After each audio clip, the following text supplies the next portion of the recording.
Ngayon ma'am, kamusta po kayo habang procedure po? May pain po ba silang nararamdaman or discomfort po? Wala po siyang pain and discomfort po. Mabuti naman po. So, hindi po siya masakit ma'am. Sigurado may onting higpit lang po. Opo, konting higpit lang talaga. Pero sa pain mo lang po. Tama po. Normal lang yung konting higpit ma'am kasi habang ginagawa po itong procedure is humihigpit din po yung muscle natin sa loob. Nung una po ba ma'am is medyo kinabahan din po ba sila? Opo, yung unang punta ko dito, kinabahan talaga ako. Pero during ngayon sa procedure, wala naman ako kasi wala naman palang pain. Yes, ma'am. Natural po talaga nakabahan. Marami po talagang ganyan. Sa umpisa po is kakabahan po sila, pero pag nasa procedure naman is hindi naman po siya nakakatakot.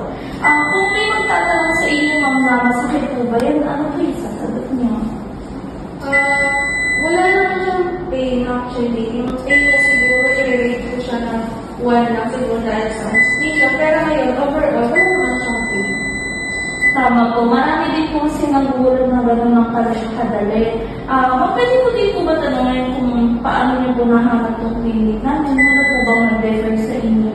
Actually yung pamangkin ko, kasi kung siya nagpagawa dito, and then sabi ko, titignan ko muna yung result, pag nagandahan ako sa result, parang na magpapagawa.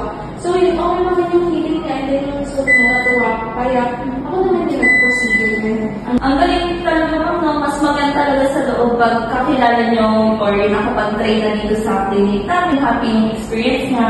Punta lang po tayo sa dali sa doctor, tatanungin lang po natin kung saan na po tayo sa procedure. Dok, pwede niyo po bang i-share sa mga viewers natin kung anong part na po ng procedure yung ginagawa natin?